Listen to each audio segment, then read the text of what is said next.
Kenny here with Gardening Simplified. Today we're going to talk about transplanting. Now it's August 29th and I want to give you some information so maybe your transplants will be more successful. There's a few ways that I've changed the way I do things this year, and we'll discuss that in this video. This is the strawberries that I'd put out earlier, but I didn't have shade cloth right off the bat, and so the sun had really gotten to them. Anytime you're putting out strawberries in the late in the year like I did in August and the temperature's high, they definitely need shade cloth. But as you can see, I'm coming in here where I've lost my plants, and instead of leaving this row blank, I've taken and have some lettuce and this here's some endive, and I'm replanting these areas. Now these were grown from seed and they haven't been hardened off, but they'll survive just fine because of the shade cloth. Once I get them down, I'll water them in good and I'll put the shade cloth on. Now this is 40% shade cloth, and they'll go ahead and take off and fill in this area. We've just planted out, transplanted these lettuce here and some fennel. Now all these are under shade cloth, so, and like I say, they haven't been hardened off either.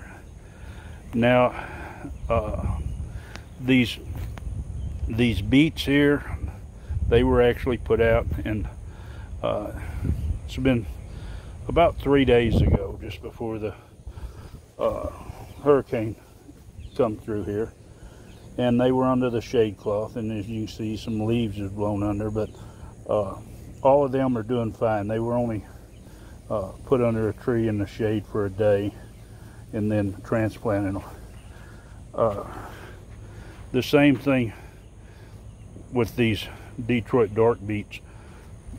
They were just barely put out, but then they were planted under the shade cloth. You can tell they're a little bit leggy because they're not getting quite as much sun as they wanted, but they've increased in size quite a bit since they were planted. The same thing here with this rainbow chard. It's kind of wanting to fall over. It's kind of leggy, and the reason for that is it handles the heat fine, but it was under the shade cloth. So once they've got established like this, they move it off and let them take full sun. These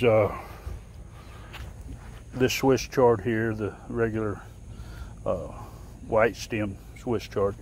Now this was actually transplanted from another bed. If you look back in my videos where I had my chard, when I did a succession planting behind the garlic and put some chard out, this was doing good there, even though it didn't have steady water and everything else. But what we did was we dug up these were big plants. We just dug them up and planted them here, watered them in good, and we took off all the leaves and just left some small leaves on there.